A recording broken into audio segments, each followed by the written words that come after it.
यहाँ पे अलग अलग चीज़ें चल रही हैं। बेटा ये तूने क्यों किया ये काम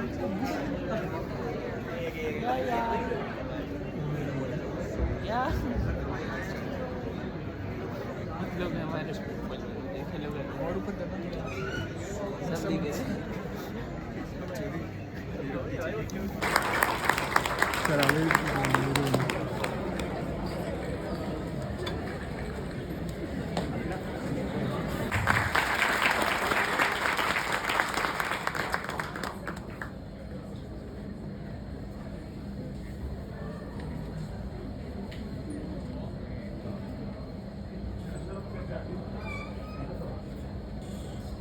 In 2016, with a vision to make quality education accessible to everyone and not just a privilege for a few, he founded the platform Dear Sir, what began as a simple initiative. And we are your hosts for today.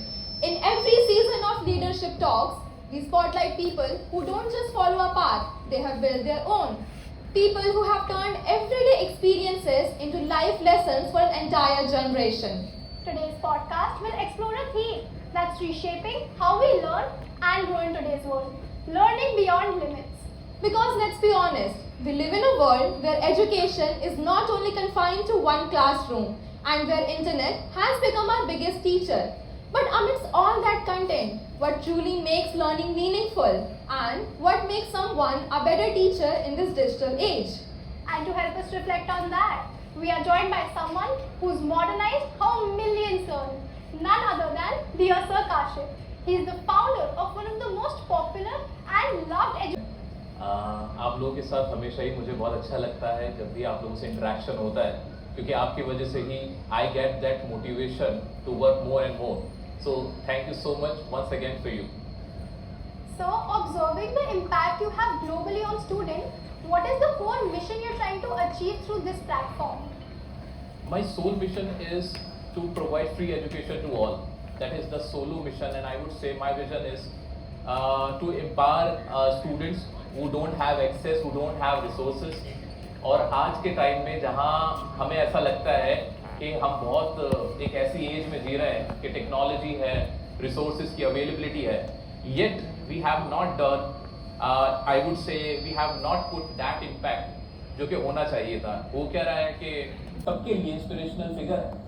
उन्होंने बताया कि जब वो बनना चाहते थे एक fighter pilot बनना चाहते थे बट जब उन्होंने एंट्रेंस दिया वो फेल हो गए उनका नंबर नहीं आया अगर देखा जाए तो वो इसी में लगे रहते तो शायद हम मिसाइल मैन को खो देते एक इतने अच्छे प्रेसिडेंट को खो देते क्योंकि वो तो उसी में लगे रह जाते और शायद डिप्रेस होकर कुछ और काम करने लगते बट वो वहां नहीं रुके उन्होंने मूव ऑन किया और दूसरी जगह पे अपना लक आजमाया Rightly said and beautifully explained, sir. What according to you is the emotional toll this rat race takes onto the students and how can they change their struggles into their biggest strength? I think the biggest emotional toil they have to face nowadays is peer pressure.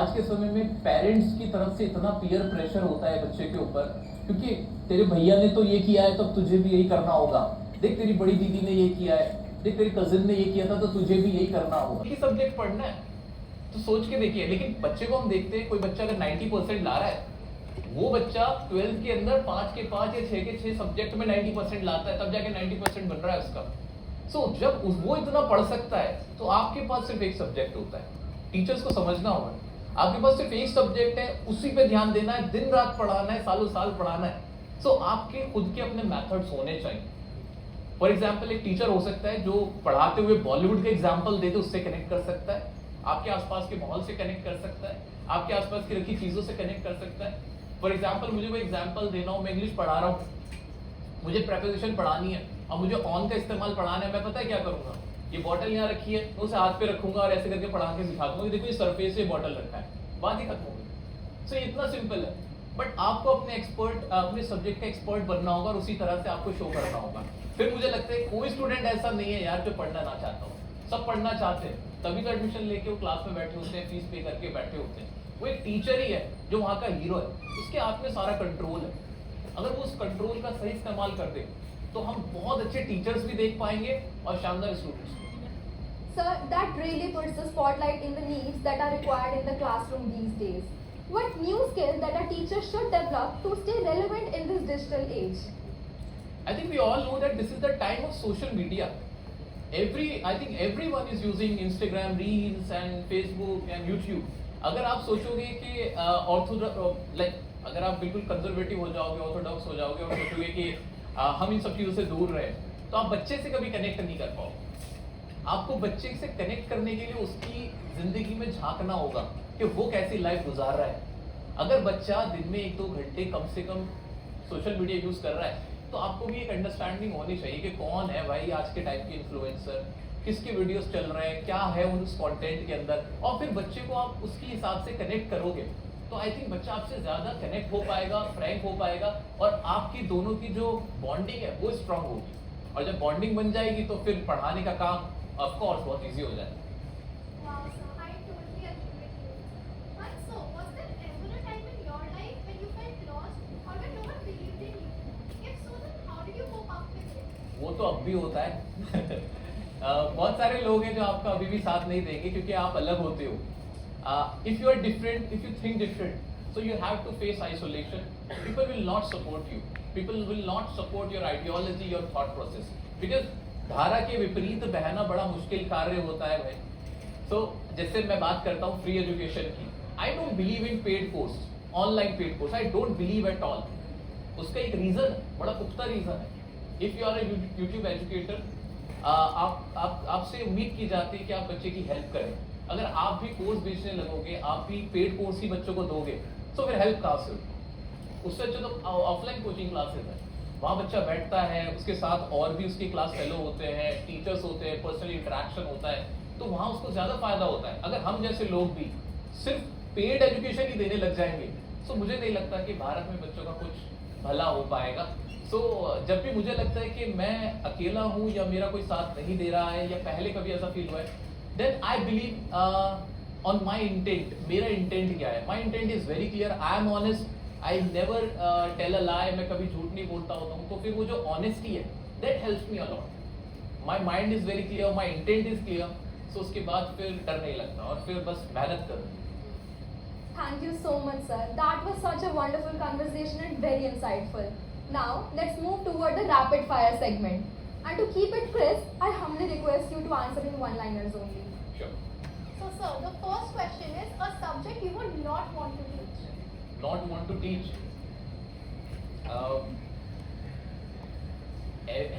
Every subject which I don't know about.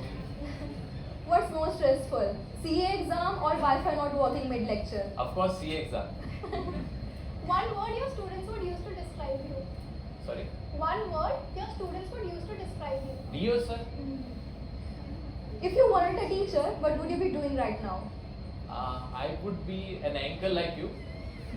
Not exactly like you. You guys are very talented than me, so. Thank you so much. Thank you so much. Weirdest question a students ever asked you. मुझे students का कोई question weird नहीं लगता। All the questions are very well articulated. I think. One student habit that you absolutely hate. नहीं, मैं I cannot hate. मैं उसे बोलता हूँ जो मर्जी चाहे करो, ये तो तुम्हारी लाइफ है। If you could ban one phrase that students use, what would it be? मुझसे नहीं होगा। I cannot. You can. Everyone can. One small advice for students. Enjoy your journey. This is the journey. Enjoy your student life. Stress नहीं लेने का, enjoy करने का, honest रहने बस। And also for teachers. Teachers, explore yourself, explore new teaching methods, and that is the need of the hour. Thank you so much, sir. That was an absolutely delightful rapid fire. And with that, we are down to the last question for this session. So, who is Dear Sir Kashif without the tag Dear Sir? Who is Dear Kashif without the tag Dear Sir? A very simple, fun-loving, and honest guy. Simple. Thank you so much, sir. That was very wonderful. And I'm sure that our audience is as much engaged. Now, let's move toward the audience Q&A session. Our volunteers will be handing over the mic to you one by one. For the audience, if you have any question, kindly raise your hand and our team. Problem आती है chat GPT AI modules. Student का जो intellect है मुझे समझ में आ रहा है कि कम हो रहा है because they are totally relying upon ChatGPT और एआई मॉड्यूल्स। एक उसको कैसे सॉल्व कर सकते हैं। दूसरा है कि बच्चों को हम आजकल डांट नहीं सकते हैं। अभी रिसेंटली केस आपने राजेंद्र प्लेस मेट्रो स्टेशन का देखा, उसको कैसे सॉल्व कर सकते हैं? और तीसरा, क्या आपको लगता है कि इंडियन करिकुलम में सिविक सेंस को इनकलकेट करना चाहिए फ्रॉम डे वन? सबसे पहले तो I would like to thank you कि आपने इस तरह के क्वेश्चंस पूछे, बहुत अच्छे क्वेश्चन है। सबसे पहला क्वेश्चन कि आज के टाइम पे जहाँ गूगल है, चैट जीपीटी है, तो किस तरह से हम उस चीज़ से बच सकते हैं, क्योंकि स्टूडेंट्स तो चैट जीपीटी कर लेते हैं। मैं आप लोगों को सभी को बता देना चाहता हूँ, मैं बहुत ज़्यादा चैट जीपीटी यूज़ नहीं करता and I don't believe in using that. The reason being, chat GPT पे क्या है, वो कैसे परफॉर्म करता है, क्या उसकी प्रोसेसिंग होती है, उसमें वही सब है जो ऑलरेडी एग्जिस्ट करता है। सो क्रिएटिविटी वहाँ से नहीं आ सकती कभी। और अगर आपको क्रिएटिव बनना है, फॉर एग्जाम्पल आप मास कॉम के प्रोफेसर हैं और आपके स्टूडेंट्स सब वही लोग हैं जिनको अपना कुछ नया स्टाइल बनाना है, खुद को खुद इवॉल्व करना है, तो उन लोगों को तो जरूरत है क्रिएटिविटी लाने की। आप कुछ नया शो बना रहे होंगे, आगे चल के एंकर बनोगे, जर्नलिस्ट बनोगे, तो आपको तो बहुत जरूरत है कि कुछ नया करना है। और चैट जीपीटी पे नया नहीं है, वो सिर्फ जो पुराना एग्जिस्टिंग जो डेटा है उसी को फिल्टर करके आपके सामने रख देता है, जो कि बहुत मोनोटोनस लगता है।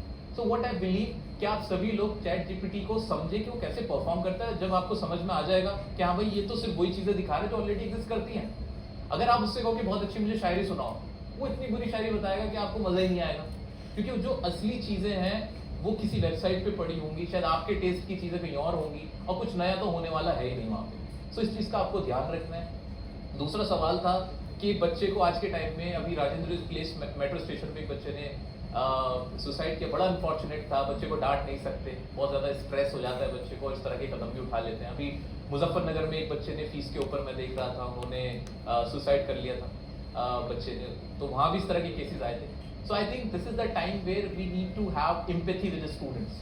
हमें एम्पैथाइज करना होगा, बच्चे को समझना होगा कि वो क्या फील कर रहा है। Students are very sensitive, hyper sensitive हो चुके हैं आज के स्टूडेंट्स, आज के जो माइंड सेट है, और ड्यू टू ऑनलाइन थिंग्स।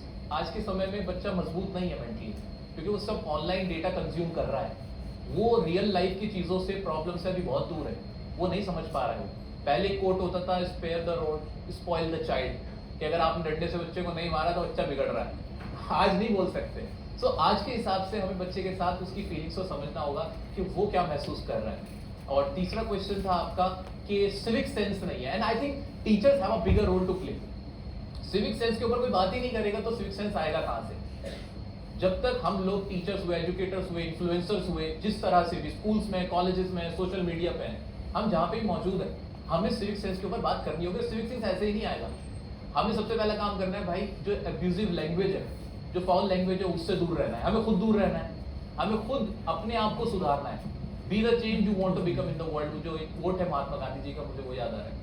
सो हम अगर खुद ही कचरा नहीं डालेंगे, एटलीस्ट हम अपनी जिम्मेदारी लें, अपने आसपास वाले लोगों की जिम्मेदारी लें, तो उससे क्या होगा कि वो जो चेंज है वो एक बड़े स्केल पे हमें नजर आएगा।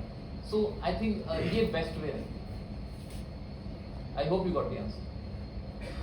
Anyone else? Hello sir, I am Riyan Malhotra from BBA. Sir मेरे दो क्वेश्चन है बस, कि स्टार्टिंग में आपने ये सोचा कैसे कि मैं मतलब यूट्यूब पे फ्री में पढ़ाऊंगा, और यूट्यूब स्टार्टिंग में आई गेस पे नहीं करता है, तो आपको क्या क्या डिफिकल्टीज थी, क्योंकि स्टार्टिंग में पेमेंट नहीं आती इतनी, तो आपको कुछ दिक्कतें हुई थी? बस यही मेरे दो क्वेश्चन थे। I think when it comes to creativity, when it comes to success, if you keep thinking about the money, you cannot become very successful because you are money minded then. जैसे I wanted to pursue English literature after class 12, but some people around me, they told me that no, you need to go to CA line. It is a very good sector these days. You will have good financials. उस वजह से मैं उस तरफ चला गया। But ultimately मैं क्या कर रहा हूँ, मैं वापस से इंग्लिश में आया हूँ। मैंने फिर बाद में इंग्लिश में लिटरेचर में MA किया, मास्टर्स की। तो होता क्या है कि कभी कभी हम फैसला ना पैसा देखकर कर लेते हैं, and that's not a right decision to make. What you need to do, जो मैंने किया, कि मैंने जब स्टार्ट किया था मुझे पैसों से मतलब ही नहीं था। उस समय में पैसों की कोई बात भी नहीं करता था। It was way back in 2016 when we started that. So money was not in mind. Simple goal यही था कि बस वीडियोस बना रहे हैं, और वो इसलिए बना रहे हैं कि जो ऑफलाइन कोचिंग में जो लेक्चर्स मेरे नहीं, जो मैं देता हूँ, वो वहाँ पे सेव रहे। So that was the goal, और उसके बाद rest is the history. Next question. और ऐसे आप देखते चले जाओगे, 1-2 घंटे कब बीत जाएंगे पता नहीं चलता। तो उसका सबसे अच्छा तरीका जो लोगों ने निकाला है, जो मैं आप लोगों को भी सजेस्ट करना चाहूँगा, वो क्या है कि आप अपने आप को कुछ वक्त के लिए ऐसा टाइम बनाएं कि भाई फ़ोन स्विच ऑफ किया और रख दिया कहीं पे, कि 2 घंटे मुझे बिल्कुल यूज़ नहीं करना है। ऐसे फिर अपना टाइम स्पेंड बढ़ाते जाइए कि 1 दिन नहीं यूज़ करना है, 2 दिन नहीं यूज़ करना है। इस तरह से आप जब एक सर्टेन टाइम तक आप दूर रहेंगे अपने फ़ोन से, सोशल मीडिया से, तो आप रियल लाइफ में बेटर महसूस कर पाएंगे, प्रैक्टिकल लाइफ को एंजॉय कर पाएंगे, और इस तरह से वो जो एडिक्शन है वो खत्म होगा। और सर एक और डाउट, जैसे आपने इनिशियल दिया एंड दोस्त, हमारे मुझे आज भी प्रॉब्लम नहीं है, मैं एम्बिशियस कभी रहा ही नहीं है। मतलब अगर मुझे आज भी पूछा जाए तो मुझे वही अच्छा लगता है, स्ट्रीट फूड खाना, ऐसे मेट्रो में ट्रैवल करना। बहुत सारे दोस्त मुझे स्टूडेंट्स मिलते हैं मेट्रो में, ऑटो में जाना। सो मेरे साथ एक थोड़ा सा बेनिफिट था, एक प्लस पॉइंट है, आज भी है, कि I was not very ambitious and I am just enjoying my work, my life. तो सर अब जैसे हमारे पेरेंट्स हैं, मेजॉरिटी ऑफ स्टूडेंट्स के पेरेंट्स ये होते हैं कि अगर कल को तू एक सक्सेसफुल नहीं बन पाया तो तू कैसे घर चलाएगा, कमाएगा कैसे, ये वो। तो वो आपके प्रिपरेशन नहीं था इन सब चीज़ों का? नहीं, देखो पेरेंट्स है, वो अपना काम कर रहे हैं, उनको करने दो, सही बोल रहे हैं। वो बोलेंगे भी कि भाई अपना घर कैसे चलाओगे, कल को तुम्हारी शादी भी है, सब कुछ है। So they are right at their place. आपको क्या करना है, आपको पैसा इतना नहीं चाहिए होता घर चलाने के लिए जिसमें आपको बहुत स्ट्रगल करना पड़े। अगर आप काबिल हो, आपने थोड़ी बहुत भी अच्छी एजुकेशन हासिल करी है, so opportunities are there for you. But अगर आप चाहते हो कि भाई मेरी लंबी गाड़ी ही हो, मेरा एक बड़ा घर हो, करोड़ों का ही हो, वो असली चैलेंज है आज के समय में। अब मैं देखता हूँ, मैं उन लोगों से भी मिलता हूँ जिनमें बड़ी गाड़ी है, बड़ा घर है, they are not happy, they are not happy. Happiness और सक्सेस का आपस में लेना देना नहीं है। सो आप ये चीज़ भी अपने माइंड में रखें कि हैप्पीनेस तब आती है जब आप अंदर से खुश होते हो, आपने वो करियर चूज किया होता है जो आप चाहते थे, आप उसमें पूरी मेहनत कर रहे हो, अपने काम को एंजॉय कर रहे हो। क्योंकि ऐसे बहुत सारे IAS ऑफिसर्स हैं जो रिजाइन कर देते हैं, बहुत सारे IITians हैं जो कि डिप्रेशन में है। क्यों है वो लोग? उनके पास तो सब कुछ है। 12th में फेवरेट चैप्टर, जब से मैं पढ़ाना शुरू कर दिया है ना, मुझे सारे चैप्टर फेवरेट लगने लगे। क्योंकि जब मैं 12th में एज ए स्टूडेंट पढ़ता था तब वो मेंटेलिटी अलग थी, तब वो माइंडसेट अलग था। अब माइंडसेट अलग है। अब मैं जब द प्रपोजल चैप्टर है, मैं भूल ही नहीं पाता हूँ उसके बारे में, मुझे लोमो भी याद रहता है। I feel like I am the लोमो। सो उस वक्त में देखने का नजरिया ये था कि बस पढ़ना है, नंबर आ जाएंगे, बस पास हो जाएंगे, वो बढ़िया है। अब क्या होता है, उस चैप्टर की जो डेप्थ है वो फील कर पाता हूँ। सो एज सच मुझे अभी तो याद नहीं आ रहा कि 12th में कौन सा चैप्टर फेवरेट था, लेकिन आज अगर मेरे से कोई पूछे कि भाई तुम्हें सबसे अच्छा चैप्टर कौन सा लगता है, तो मुझे द एनिमी चैप्टर बड़ा पसंद है। द एनिमी बहुत अच्छा उसका कॉन्सेप्ट है, humanity is the biggest religion, वो उसमें बताया गया है। एंड आई थिंक वो बड़ा प्यारा चैप्टर है, बहुत अच्छा लिखा वो chapter. Thank you sir. Number कम आए, रो गए, बहुत बुरा फील हो रहा था क्योंकि यार मन से पढ़ाई करी थी, नहीं नंबर आए, तबीयत खराब हो गई, एग्जाम छूट गया। ये चीज़ें बड़ी हर्ट करती है। बट उस टाइम पे आपके फैमिली मेंबर्स आपका बड़ा ख्याल रखते हैं, उनकी आपको बहुत नीड होती है। दोस्त, एक दो दोस्त ऐसे रखो जो आपका भला चाहे, और फैमिली हो, बस फिर सोसाइटी अपने आप ठीक रहती है। Thank you so much sir.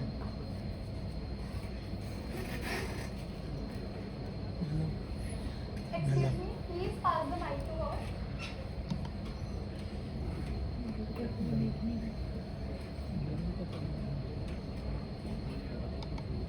Good afternoon sir. Sir, एक स्टूडेंट की सबसे बिगेस्ट मिस्टेक क्या हो सकती है while preparing for competitive exams such as UPSC and all? I think self doubt. बहुत सारे स्टूडेंट्स को सेल्फ डाउट रहता है, और उसका फायदा, वो जो फोमो क्रिएट हो जाता है ना, उसका फायदा उस इंसान को कभी नहीं हरा सकते जिसने उठने की कसम खा रखी है कि मैं बाउंस बैक करूंगा, उसे नहीं हरा सकते। हाँ, जो गिर गया और नहीं उठ रहा है वो हार जाएगा। तो मेरा मानना यह है कि आप सभी लोग ये ट्राई करना। आज फेल हो गए, ठीक है, हम दूसरी शुरुआत करेंगे, we will have a new beginning. ये अगर माइंडसेट बना लोगे, कभी कभी परेशान नहीं होगे, सेटबैक तुम्हें नहीं हिला पाएंगे।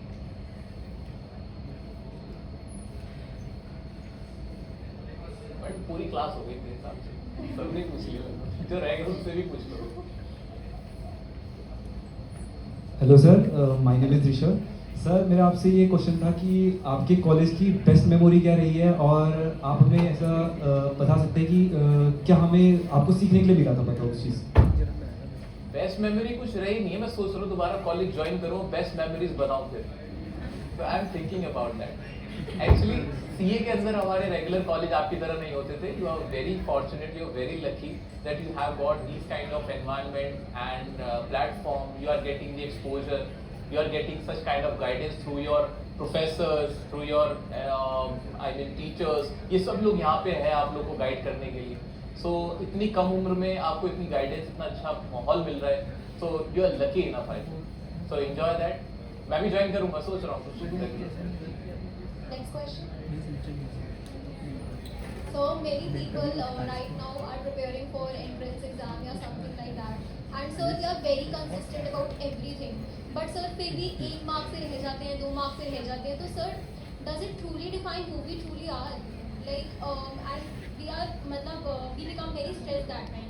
फिर आपको ये चीज़ नहीं फील करेगी. But sir, एक और चीज़ पूछनी है. CA के exam. Running short of time, please. One last question. Anyone, बस कोई भी रैंडमली कर लो अपने आप. बस माइक किसके पास है? कृष्णा, आई थिंक पीछे से ले लो एक क्वेश्चन लास्ट. कोई भी ये ले लो. सेकंड रो आपके पास ही है. Hi sir, good afternoon. मेरा क्वेश्चन ये था सर कि अगर आपको एक बार अपनी स्टूडेंट लाइफ रिस्टार्ट करने का मौका मिले तो ऐसी कौन सी गलती है सर जो आपने स्टूडेंट लाइफ में करी हो जो आप दोबारा नहीं दोहराना चाहते? गलती नहीं करी, ये सबसे बड़ी गलती है. मैंने एंजॉय नहीं की अपनी student life. I used to be a very boring kind of student, very introvert, very sincere. अब लगता है नहीं यार, थोड़े दोस्त होने चाहिए थे, थोड़ी शरारत होनी चाहिए थी तो ज़्यादा अच्छा रहता.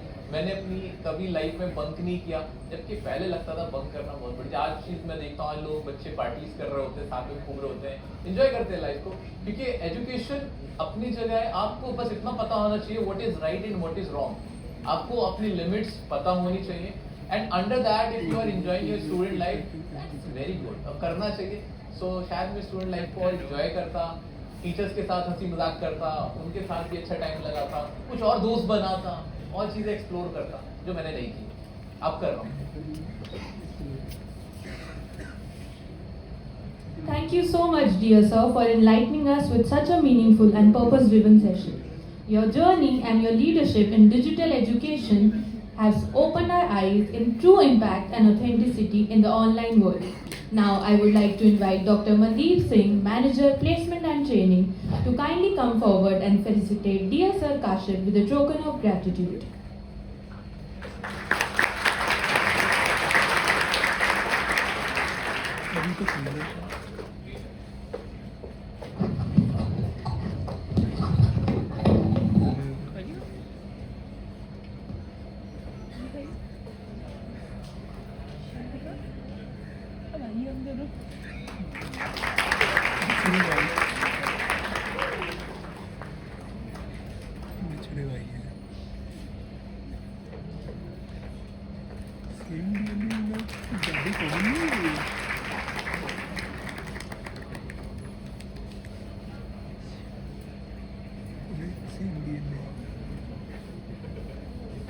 Thank you so much, sir. Your insight.